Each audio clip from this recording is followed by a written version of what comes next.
¿Cuánto es? Cuando la PC te digo. No, porque es para un amigo y te lo transfiere él. Bueno, dale, ya te digo. 289. 379.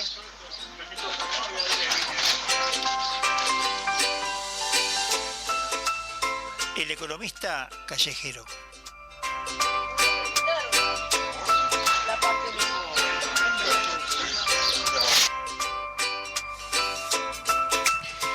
Buenas tardes, audiencia. Buenas tardes, compañeros de estudio. Muy buenas tardes. Quien les habla, Heraclio de la Bandera, tiene el agrado de presentarles una nueva edición de el programa El Economista Callejero del 24 de marzo. Ya estamos en otoño, ¿no? Empezó el otoño. Es el otoño. Oficialmente. Así que sería el primer programa otoñal. Exacto. Del Economista Callejero.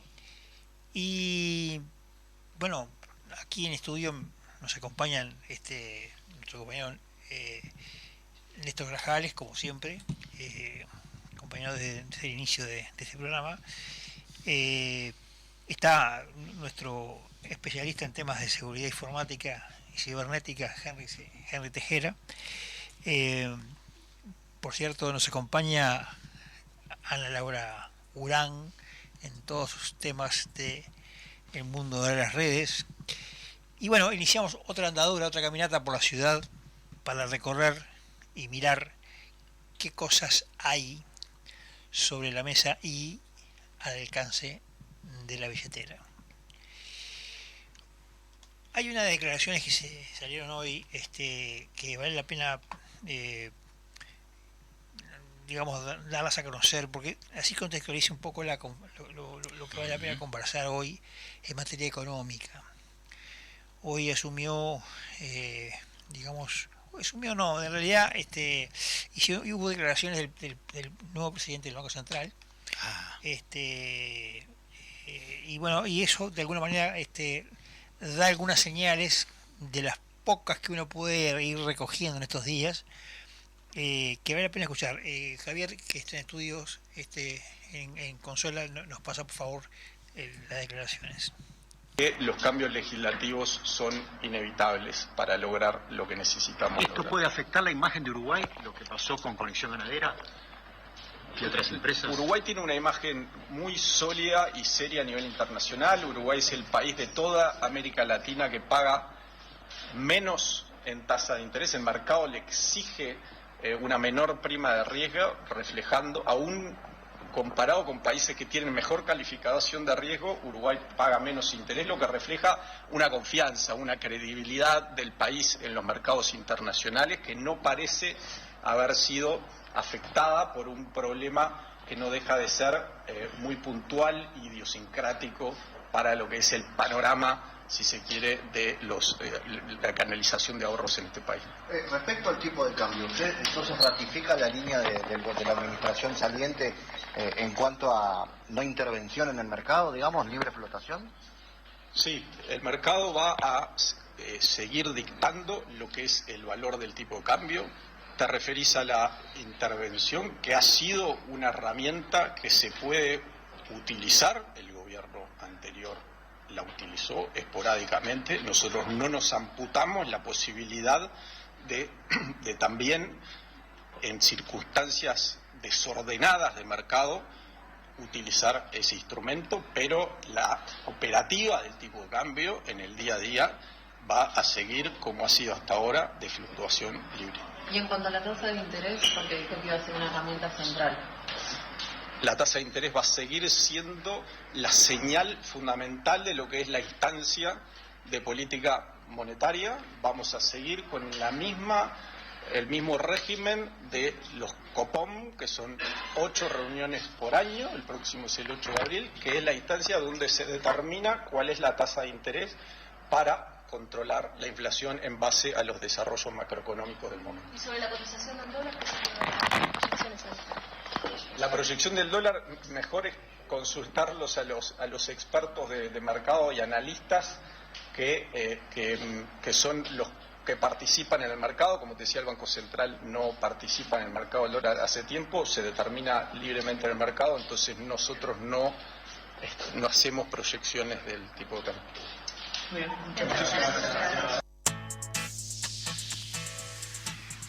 Bueno, este era el presidente entrante del Banco Central en la nueva administración Orsi, Guillermo Tolosa. Y para contextualizar un poco las declaraciones que al principio quizás estaban descolgadas para quien no tuviera noticia de estos dichos, hablaba justamente a propósito de el problema de conexión ganadera y le preguntaban por allí, ahí enganchaban la pregunta, pero Tolosa creo que fue bastante explícito en algunos datos, en dar algunos datos que de alguna manera constituían la incertidumbre mayor en estos días de mucho silencio, de mucho ruido, pero poca información real de por dónde van a ir las cuestiones económicas, por dónde van a ir las dinámicas económicas de este año. Las cosas importantes que me parece que son de destaque en estas declaraciones de Tolosa es que reafirmó que va a intentar llevar la pauta inflacionaria a un rango menor al 4,5, lo cual reafirma de alguna manera la política económica que se implementó en la última administración, la saliente administración. Y es importante esto porque, claro, muchas de las demandas que se plantean en la plataforma política del nuevo gobierno, del gobierno del Frente Amplio, implican mayores gastos. Claro. Y si hay mayores gastos, seguramente uno sospechaba habría mayor inflación. Pero la confirmación de que la línea política del Banco Central, en tanto policía financiera del país, van a ir justamente en una dinámica de intentar incluso restringir más aún la tasa de inflación, que por lo que dijo también, ustedes saben que la tasa de inflación, a ver, hay una suerte de instituto en el Banco Central que es que se reúnen todos los responsables del área, que es el famoso COPON, Comité de Política Monetaria, COPON. Y el COPON lo que indica más o menos es, siguiendo la evolución del tipo de cambio, pero sobre todo la evolución de la economía y la evolución de la inflación, establece algo que para el anterior gobierno, pero aparentemente en estas declaraciones se confirma que va a ser también para este gobierno, dependen básicamente de la fijación de la tasa de interés. Vamos a tratar de simplificar este razonamiento. La tasa de interés es el precio del dinero. Exacto. Yo siempre pregunto, ¿no? ¿Cuánto vale un peso? Un peso vale un peso, si yo te lo doy, pero si vos me lo devolvés, vale un peso más la tasa de interés, o sea, claro, ese es el precio del dinero. Bueno, quien fija la tasa de interés en el gobierno, en la política oficial, digamos, financiera oficial, es el Banco Central. Y el COPON es el que establece los criterios por los cuales se sube, se baja, se achica, en fin, se fija una tasa de interés básica que luego esto derrama sobre otras tasas de interés de toda la economía, de las tarjetas de crédito, de los préstamos bancarios, de todo. Porque si el Banco Central paga X plata, bueno, los préstamos se prestan a X plata más un plus. Y las tarjetas se prestan a X plata más un plus. Claro. Y así como eso sigue, digamos, sigue la cascada de tasas de interés que van cubriendo la tasa oficial, ¿tá? Por lo que dijo la fijación de la tasa de interés va a depender de lo que diga el Copom, que es el instituto que hasta ahora había funcionado. Ojo, no es nuevo, digo, simplemente hago la explicación del caso para que se entienda que el cometido del Copom va a seguir siendo ser tenido en cuenta, lo cual es saludable porque, por ejemplo, en los últimos gobiernos, en el último gobierno, por ejemplo, del Frente Amplio, el anterior al de la calle, se dio la situación en que durante todo el año Copom fijaba una tasa, pero resulta que la norma inflacionaria no estaba de acuerdo a lo que el Banco Central se fijaba. Aparentemente, bueno, en este gobierno, en el último gobierno saliente, eso se trató de corregir y se llevó, y te diría que en el último año se mantuvo una disciplina bastante clara en cuanto a mantener una tasa de inflación baja, y por lo que dice Tolosa, el gobierno entrante también va en esa línea. Es un dato que es tranquilizador porque el impuesto más caro y más universal a los trabajadores, que no pasa por el Parlamento, como deben pasar los impuestos, es la inflación. Sí, y además es el que afecta a las clases sociales, digamos, más vulnerables, más débiles, ¿no? Porque los más fuertes tienen mecanismos para de alguna manera amortiguar eso. Los más débiles no. Los más débiles básicamente no tienen un amplio manejo de una cartera de productos, y lo que básicamente destinan la mayor parte de su sueldo, quizás la totalidad de su sueldo, a consumo, y en definitiva es a los que más termina castigando, ¿no? Sin duda alguna. Y el hecho de que de esta señal Guillermo Tolosa es importante porque hasta ahora primaban las dudas, en tanto y cuanto sabíamos que hay demandas. Hay que recordar siempre lo que decía la ministra Cairo, ¿no? Voy a gastar hasta el último peso, ¿no? ¿Cómo fue que algo dijo? Sí, Algo así, por ese lado, ¿no? La señora Cairo dijo que iba a gastar toda la plata que cuando plata, y si no había más plata le iba a pedir plata a Orsi. Ahí está. Bueno, aparentemente ese tipo de razonamientos alegres y alocados no están en la lógica de lo que hoy dijo Guillermo Tolosa, lo cual es saludable porque en definitiva ellos deben mantener la disciplina en la norma financiera del país. Hay una coincidencia, Heraclio, en las apreciaciones de gente vinculada al gobierno que tienen un perfil menos político que técnico, que son más técnicos. Entre otros está, bueno, Tolosa, está el caso del ministro de Economía, por más que al momento de empezar a ser un ministro, nada más ni nada menos que de Economía, una de las principales carteras, empieza a cobrar peso político. mucho valor el peso político, ¿no? De cualquier manera, O'Donnell viene de un ámbito académico. Veremos cuánto le gana el político al técnico en el caso de O'Donnell. En el caso de Tolosa es un técnico. Hasta ahora las apreciaciones en general van en el mismo sentido, ¿no? En el sentido de mantener los rumbos de la política a nivel macro, los mismos rumbos que se venía conduciendo desde el gobierno anterior.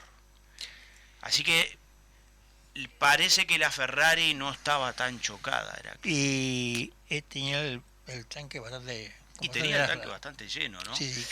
El asunto es qué va a pasar cuando que es una posibilidad, empiece a ver, y ya lo mencionamos en otros programas, ¿no? Una especie de lucha interna dentro del gobierno, una especie de conflicto con integrantes, mencionamos a Cairo, pero hay otros, ¿no? Como el ministro de Trabajo, que pueden tener otro tipo de, digamos, no sé, intenciones o de propósitos que puedan ir de alguna manera en contraposición con lo que esta gente... Sí, el horizonte parece ser el presupuesto. Vamos a la tanda, por favor.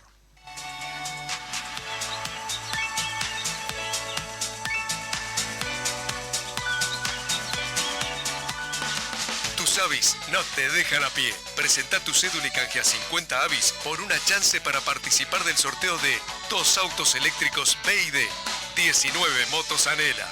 Además, podés ganarte 500 vales valor 1.000 pesos cada uno en el pago de tus facturas en nuestros locales. Vos podés ser el ganador. Te esperamos. Más información en habitat.com.uy. Cuando necesites solucionar de modo fácil los trámites difíciles en BPS, DGI y Ministerio de Transporte, consulte a los gestores de gestiones.ui. El mejor método para evitar dolores de cabeza y malestares a la billetera. Consulte su problema por Instagram a la cuenta @gestiones.ui o por correo electrónico a gestiones.ui@gmail.com. Esta gente hace fácil cualquier trámite difícil.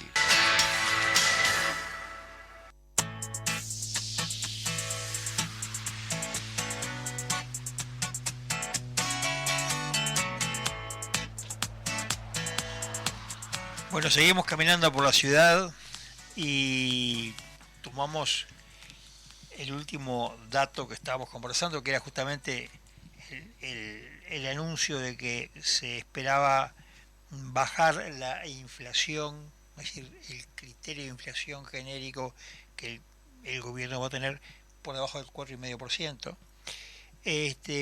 Pero quería sí destacar que en las declaraciones de Guillermo Tolosa hubo también un saludo, digamos, un reconocimiento a que los números del gobierno están bárbaros, lo cual contradice notoriamente a otros agentes políticos vinculados a la actual administración de gobierno, entre ellos la vicepresidenta, el prosecretario,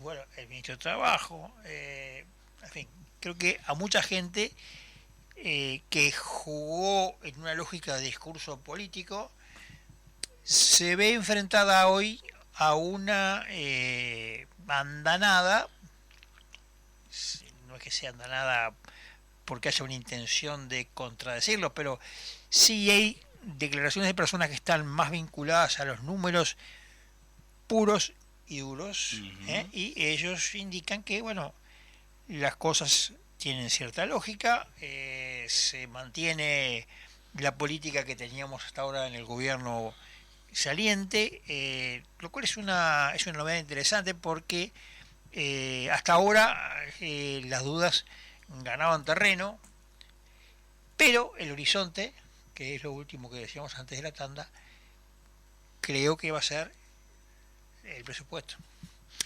Con respecto al tema cambiario, el señor Tolosa dijo que ellos no hacían proyecciones. Proyecciones hacen, que no las digan es otra historia. Claro. Es más, deberían hacerlas, ¿no? Y estoy seguro que las hacen.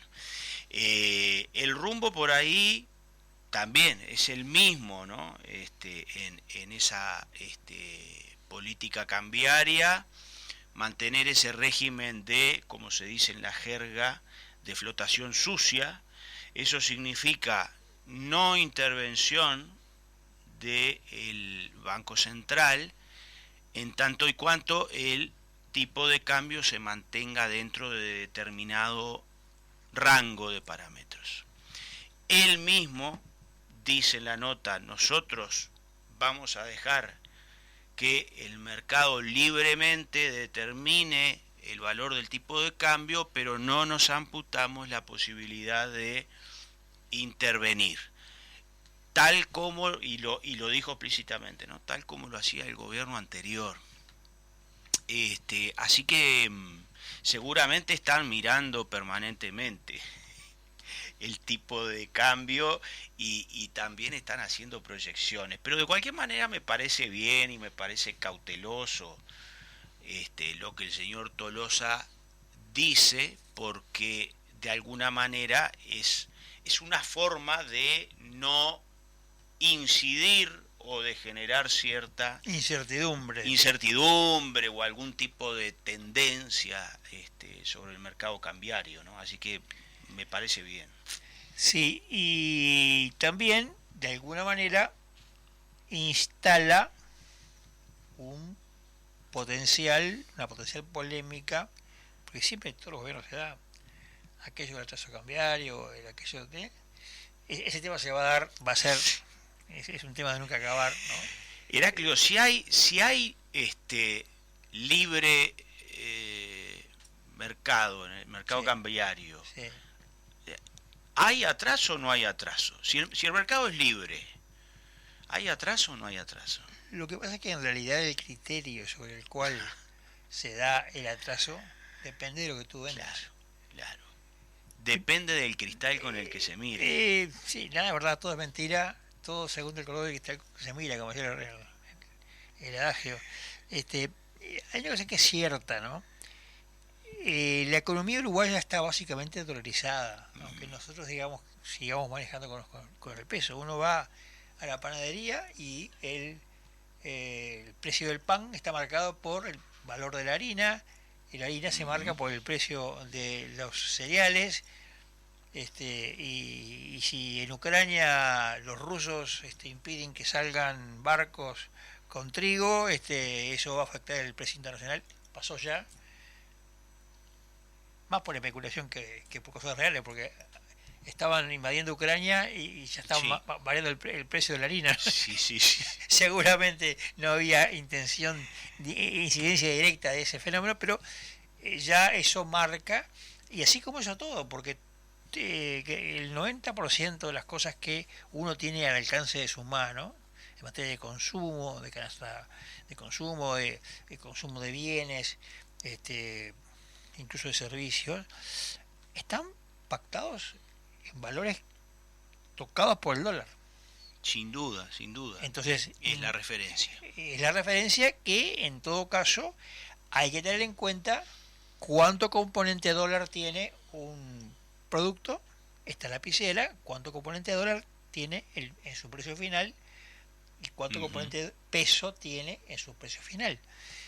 Eso es un dato, esos datos son, digamos, mucho más complejos, ¿verdad?, para hacer el análisis en una simple reflexión, pero sí digo que el hecho de saber que estamos exportando bienes a un valor que está pautado por el dólar genera en algunos sectores inquietos por exportar más o exportar menos el reclamo, la demanda de que me abarates en dólares.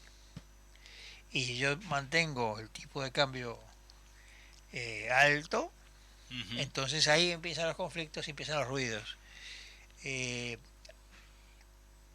Creo que la respuesta tuya, digamos, de lo que tú decís, en realidad tiene varios epígonos y varias... La respuesta empezaría por la palabra depende. Depende de, exactamente, depende de.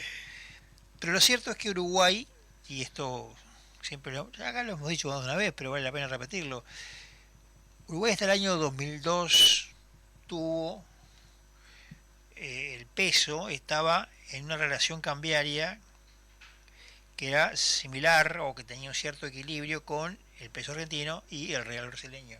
Claro. En el año 99 Brasil hace una devaluación que fue histórica, fue muy importante, que eso provocó en 2 años la quiebra de Argentina, la crisis del 2001 en Argentina y la crisis del 2002 en Uruguay, por distintas razones. Pero hasta ese momento Uruguay respaldaba su criterio cambiario, vamos a decirlo, en cómo se negociaba el tipo de cambio en Argentina. En la crisis del 2002, tras el arreglo aquel traumático que fue para todos aquella espantosa crisis, Uruguay empezó a recostar su razonamiento cambiario, por llamarlo de alguna manera, en Brasil. Claro. Y si hagan la prueba, cuando vean que el tipo de cambio sube o baja, miren qué pasó en Río. Claro.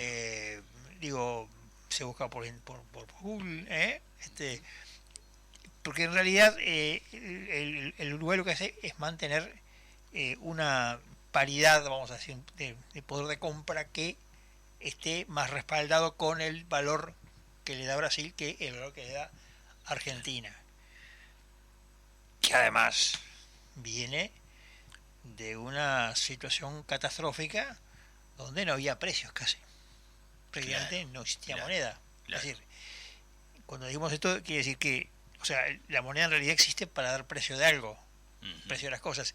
Si no hay precios es porque no hay moneda. Así que bueno, pero de todas maneras las declaraciones de Guillermo Tolosa fueron saludables porque en el fondo está dando respuesta a algo que hace días venimos dando vueltas, y es que cómo será el tipo de cambio, cómo será la inflación. Bueno, las señales que dio hoy fueron tranquilizantes.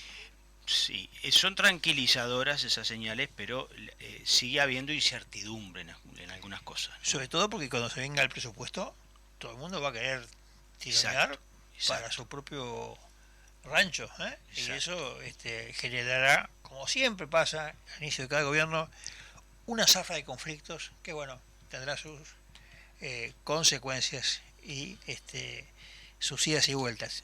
Pero bueno, me quedo con lo positivo. Muy bien. Que siempre es bueno verlo en una cosa tan... ¿Vieron? ¿Viste, Henry? No siempre criticamos todo, ¿viste? Bueno, justamente, no como siempre la economía, ¿viste? En realidad todo el mundo critica porque, claro, ver algo positivo es algo, un dato interesante. Hay que tener una cosa que se llama sentido común.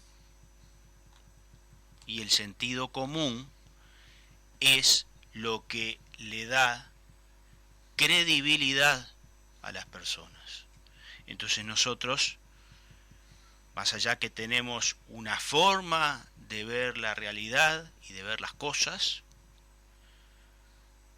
siempre vamos por el camino del sentido común, ¿no?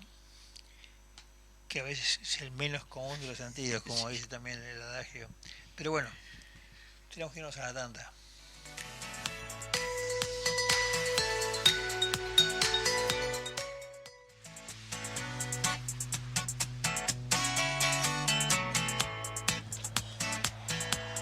Bueno, seguimos caminando por la ciudad en una nueva edición de El Economista Callejero, y ahora estamos ingresando al segmento que lleva siempre al día nuestro querido compañero Ricardo Sclavi, que básicamente le ha orientado una sección de turismo, pero con la peculiaridad de mirar siempre al interior, que es un poco quizás el espacio turístico menos advertido del país. Ricardo, ¿estás por ahí? ¿Qué tenés? Sí, ¿qué tenés? Estamos acá. Bueno, muy bien. Estamos ya avisorando y viendo los preparativos de la semana de turismo, la Semana Santa, la Semana Criolla.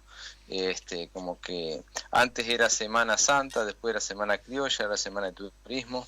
Es según lo que uno quiera hacer, pero está bueno, si se puede, irse unos días de paseo a tomar aire fresco por ahí. Estamos viendo muchas cosas, ¿no? Estamos saliendo de la Patria Gaucha, casi una semana de jineteadas y de payadas y de muchas cosas más.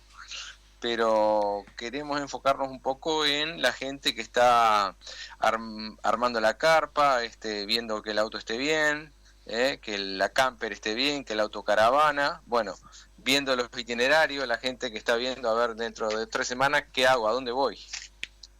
Ahí está. Y en el horizonte tenemos el Festival del Puerto y la Riviera, que es a pocos pasos ahí de Rocha, casi donde empieza la laguna de Rocha, en el puertito de los botes.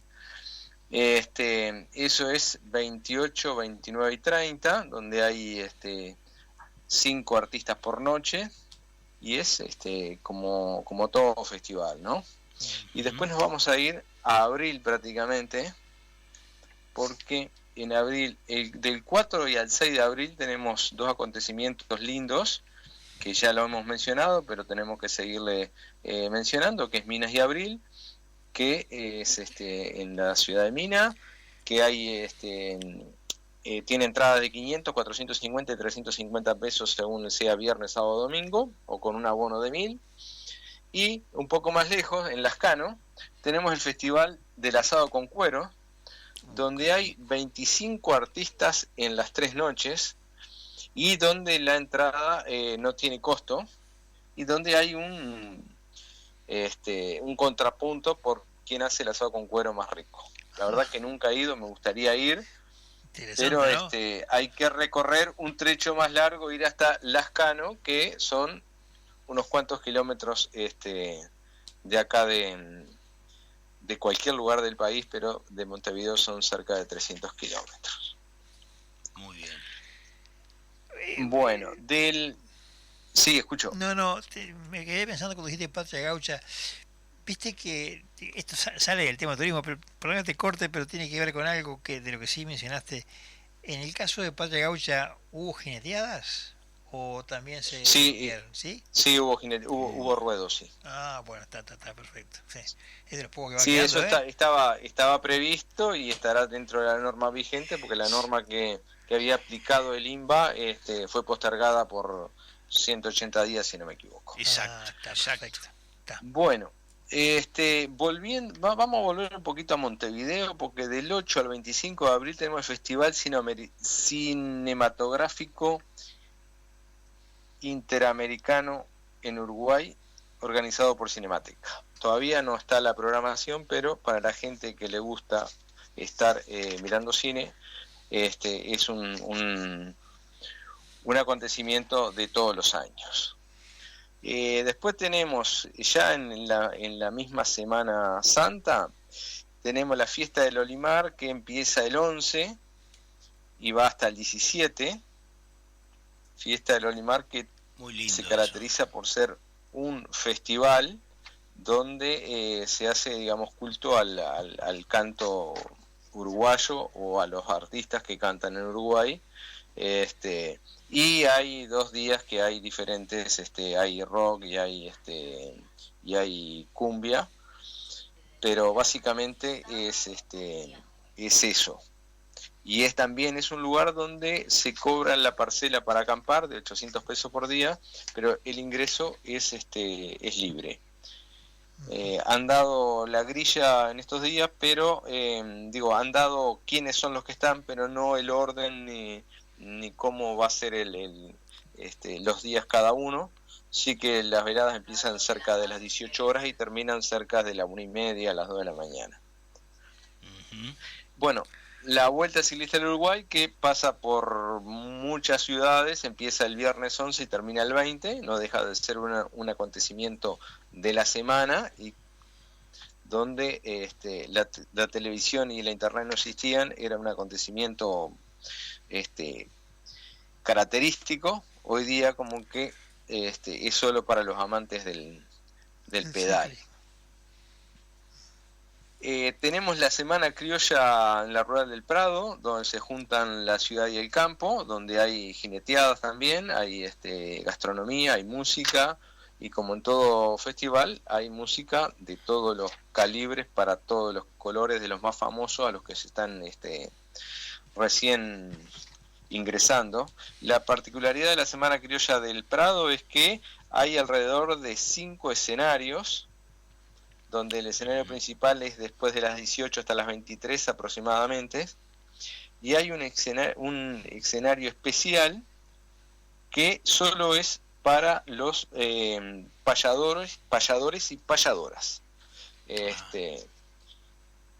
Hay payadores y payadoras, toda la semana de payadas. O sea que eso realmente debe ser un culto a la tradición criolla de los paisanos que van quedando. Y de esto que tengo anotado, lo otro que me va quedando es el Festival de la Pesca Artesanal en La Paloma, que es el 15 y el 16, donde hay milonga, tambores y gastronomía como siempre. Y capaz que del 4 al 6, también el 4 al 6 de abril, hay una fiesta de la uva y el vino en Villa Rodríguez. En Villa Rodríguez, que es departamento de San José, por ruta 11, entre Santa Lucía, el río Santa Lucía y la ciudad de San José. Es acá cerca, a menos de 100 kilómetros de Montevideo. Sí, porque el de acá cerca es cerca de Montevideo. Sí. De todas formas, hay otros lugares que justamente puede ser gente que se esté aprontando para ir al Valle del Lunarejo, a la Quebrada de los Cuervos, la gente que le gusta más el contacto con la naturaleza y no estar escuchando una canción a todo volumen, la Laguna Rocha, las Grutas del Palacio y el Parque Taliche. Y hay las islas del Río Negro, desde Mercedes, que hay paseos en catamarán.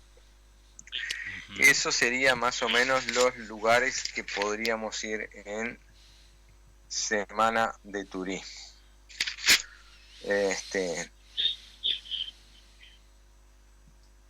Yo no sé si me quedo por acá o quiere que le diga algo más del turismo. Bueno, no sé. Usted diga todo lo que quiera, tiene exactamente don Ricardo. 4 minutos más para hablar de lo que le parezca. Yo, si me permite, le acoto lo siguiente. Hay muchas cosas para hacer. Uno a veces no se percata de todas las cosas para hacer y de todo lo que se hace por ahí, porque de repente no tenemos todavía, nos falta esa cultura turística de difundir todo este tipo de actividades de manera conveniente. Pero cosas para hacer hay, porque seguramente de lo que nos contó Ricardo haya alguna más que por ahí aparezca en estos días también, ¿no? No, y aparte, sí, sin duda, o que no la haya detectado yo, porque todo el país está de fiesta todo el tiempo. El tema es que las fiestas son un poco lugareñas, la mayoría son del lugar, pero hay otras que se van extendiendo y van ganando cantidad de adherentes, digamos, ¿no? Y eso va por la difusión o por la calidad que tenga o por el gusto de cada uno, ¿no? Hay gente que prefiere en esa semana irse a la costa de un arroyo y quedarse ahí tranquilo a la costa de un arroyo, y es su semana.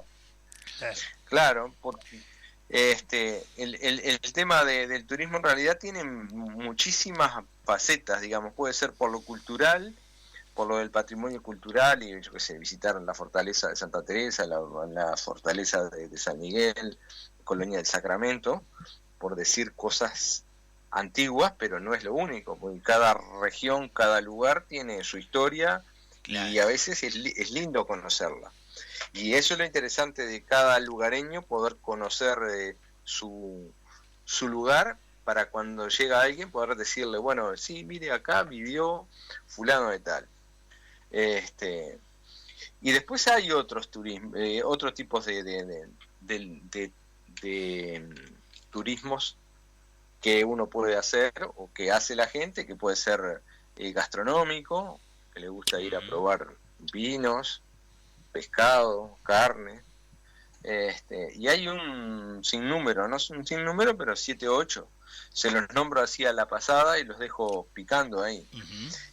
Religioso, de la gente que es de alguna religión, que siempre va a lugares especiales. de la salud por las termas, para mejorar, por la salinidad del agua, el mar, el campo también, el deportivo para gente que hace los 5K, los 10K, los 3K, los parques temáticos que va a toda la familia, bueno, el turismo de negocio que va a ver qué negocio puede hacer, el ecoturismo, las caminatas, por ejemplo, ahí en los Pozos Azules, en Maldonado, precioso lugar, en Arequita, el de aventura donde hay siempre desafíos, el turismo rural donde se conoce más de cerca cómo se vive en el mundo rural o cómo se vivía y se quiera recrear algo. Bueno, eso es a grosso modo algunos de los tipos de turismo que hay y algunos que van avanzando.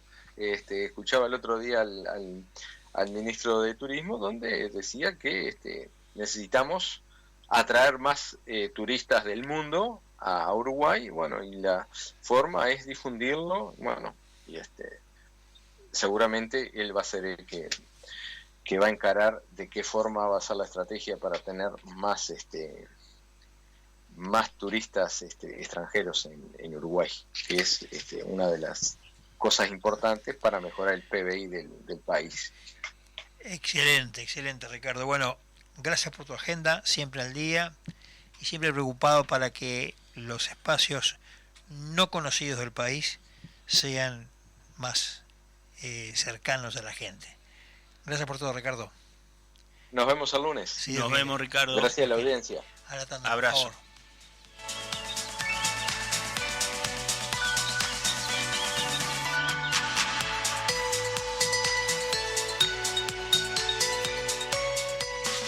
Tus avis no te dejan a pie. Presenta tu cédula y canjea 50 avis por una chance para participar del sorteo de 2 autos eléctricos BYD, 19 motos Anela. Además, podés ganarte 500 vales valor 1.000 pesos cada uno en el pago de tus facturas en nuestros locales. Vos podés ser el ganador.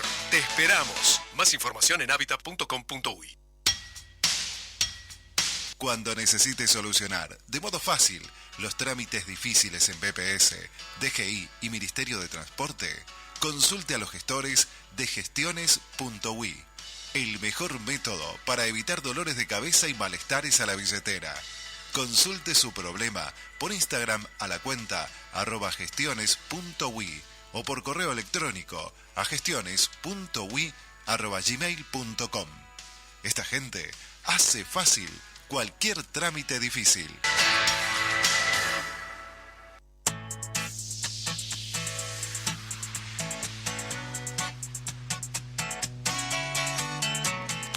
Bueno, llegamos al último bloque de esta edición de El Economista Callejero, en el segmento que está a cargo de Henry Tejera, quien siempre nos pone al día de las novedades del mundo 2.0 o hasta altura 3.0, no sé punto qué, pero estamos en ese planeta extraño de lo digital. Bueno, nuestro experto aquí en eso es Henry. Hoy trajiste algo, ClickFix. Sí, es correcto. Es lamentablemente, una nueva modalidad que el equipo de Microsoft de seguridad publicó recientemente, el 13 de marzo de este año, hace una semana, los detalles de una campaña de phishing que utiliza esta técnica conocida como ClickFix. En realidad ya se está usando desde el 2024, mediados del 2024. Lo que pasa es que hubo un ataque bastante grande a los usuarios de Booking, o sea, hubieron campañas de phishing específicamente para los usuarios de Booking, sobre todo aquellos que tienen propiedades, en donde trataron de obtener las credenciales para robarle las cuentas y eventualmente, si tenían fondo, robárselos, quitárselos. Esta técnica, que se conoce como ClickFix, lo que hace es explotar la confianza del usuario en cuadros del diálogo, los famosos pop-ups que aparecen, que parecen legítimos en principio porque se disfrazan de cuadros diálogos que efectivamente los sistemas operativos, por ejemplo, aparecen cuando navegas en la web, y lo que hacen es ejecutar código malicioso. Es una variante del clásico, no sé si han visto alguna vez o le ha pasado, que aparece un pop-up que dice tu dispositivo está infectado. Hace clic acá para instalar un antivirus. Bueno, esta es una modalidad similar, pero lamentablemente muy ingeniosa para el mal, porque lo que hace es decirle esto explota un sesgo que tenemos los humanos, que es cuando nos plantean un problema y una solución que está al alcance nuestro de poder hacerlo. Por defecto nos sentimos capacitados para solucionarlo y lo vamos a hacer. Entonces, un caso típico de esto es, vos vas a ver, no sé si también se han topado con que ahora cuando vas a entrar a alguna página web, hay una verificación de humanidad. Quieren detectar que sos un humano y no sos un bot. Entonces, generalmente aparece un pop-up que dice, verificar que sos humano, hace clic acá. Hay varios, el más común es el reCAPTCHA de Google. Entonces, en el caso de este ataque de ClickFix, que no es el modal que siempre aparece, sino que es uno que tiene la intención de engañarte, lo que vas a ver cuando vos haces clic son 3 pasos. Te va a decir, presiona la combinación de teclas Windows más R, hace Control V, que es copiar, y apretá Enter. Esto, en principio, esta campaña detectada por Microsoft está afectando a sistemas operativos Windows, pero bien podría más adelante variar e infectar a otros sistemas operativos como Linux o Mac OS.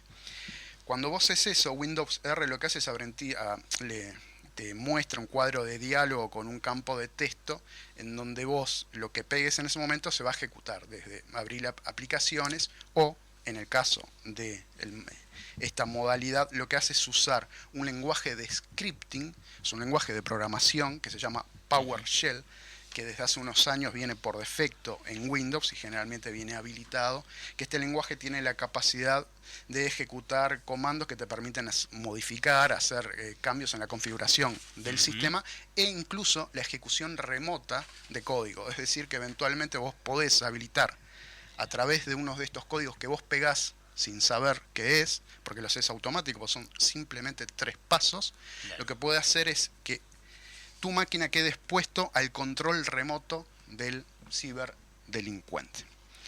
Entonces, ¿qué tenemos que tener en consideración? Bueno, lo de siempre. Primero, tratar de determinar si estamos frente a un modal que específicamente se parece a los que habitualmente estamos acostumbrados. Esto en realidad es bastante difícil porque ahora la posibilidad de clonar tantos sitios como modales es muy fácil y es prácticamente indetectable, salvo por algunos indicios, sobre todo siempre mirar el dominio, la URL, ¿no? Que si te mandaron de Booking, tienen que ser booking.com.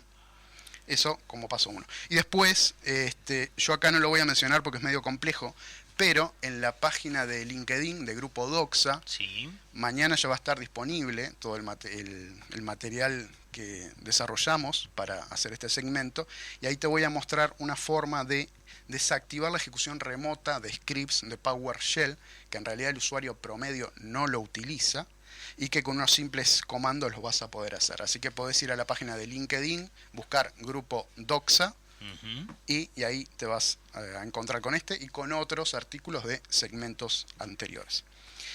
Ahora, pasó algo interesante acá, que es un investigador de ciberseguridad, que tiene un canal de YouTube que es relativamente grande, más de 1 millón de usuarios, hizo una prueba de concepto de cómo podría funcionar esta estafa y la publicó de forma pública en GitHub, que es un repositorio de código abierto. Este proyecto se llama reCAPTCHA Fish y básicamente es una prueba de concepto mostrando cómo efectivamente se puede implementar un ataque de este tipo. Pero ¿qué pasó? Los ciberdelincuentes empezaron a usar este proyecto, que tenía fines educativos. Y ahora se han encontrado varios ataques, varias campañas de phishing con algunas variantes que utilizan este código base de este investigador que lo publicó con fines educativos, pero que lamentablemente lo están usando para engañar a los usuarios. Así que por último me gustaría agregar algo más que no está específicamente con este tema, pero está relacionado. Es una campaña de phishing a nivel nacional. No sé si alguno de ustedes tiene telepeaje, una cuenta en telepeaje. Sí. Capaz que vieron que en la semana pasada les llegó un correo oficial de la cuenta notificaciones@telepeaje.com.uy, en donde, la voy a leer, decían lo siguiente: si ha recibido una solicitud de telepeaje para que ingrese su teléfono con la finalidad de recibir sus facturas, Telepeaje nunca, y pongo énfasis en nunca, le solicita su teléfono para ninguna operación. Las facturas se descargan directamente desde nuestro sitio web o ingresando con su usuario web. Observe siempre la dirección de envío del correo electrónico y la dirección del sitio donde le solicitan acceder. Y después ponen unas capturas de pantalla de la dirección del sitio, que es telepeaje.com.uy. Y así que, y muestra también una captura de pantalla, y en realidad la página a la que vas es telepeaje.govsuy.top, que si estás un poquito distraído te lo podés comer, digamos. Claro. Porque vieron que trataron de usar gov, de gobierno, y metieron el .uy todo junto, pero en realidad es un subdominio, y el dominio es .top, que generalmente está asociado con campañas de phishing. Así que a tener cuidado y siempre mirar las URLs y dónde hacemos clic. Tremendo, ¿no? Fíjate que de esta manera la gente está absolutamente perdida en una maraña, en una selva de picardías digitales. Exacto, son picardías digitales. Y lamentablemente están al alcance de muchos, porque no es necesario ser un ingeniero de la NASA para implementar algunos ataques. Como vimos, hay unos que reutilizan códigos que ya están, de terceros, incluso los compran. Hay todo un mercado negro donde se venden los troyanos, los malware, los virus, que simplemente incluso vienen con manuales de usuario y vos los podés usar como si fuera cualquier software contable. Un mercado de troyanos, Heraclio. Es como ir a un lugar y comprarte tu propio... ¿Te acordás de los gremlins? Comprarte tu gremlin, ¿Cómo no? Tu mascotita ahí, tu gusanito para infectar con el agua, computadoras. Que se reproduce con el agua. Tremendo. Y es gente que está al alpiste, ¿no? Sí, sí, totalmente. No dan puntadas sin hilo. En el caso del fix, a efectos del usuario no iniciado en los temas más complejos, no está muy alfabetizado de repente, ¿qué es lo que afecta en forma más común, digamos, este tipo de... ¿Cuáles son las consecuencias, por ejemplo? Sí, digo, en el caso del ClickFix, que es la afectación más importante que uno puede registrar. Primero, generalmente lo que se hacen son varias cosas. Eso depende en realidad de la intención del ciberdelincuente. Pero se suelen poner keyloggers, que básicamente lo que hace es, cada pulsación de la tecla van registrando y lo van enviando, esperando que vos pongas eventualmente un password, por ejemplo. Después, troyanos, que lo que permiten, lo que contaba hoy, son te permiten acceso remoto de tu dispositivo, a veces simplemente con el objeto de que vos seas un nodo en la red que ellos tienen para bot y con diferentes fines, en realidad.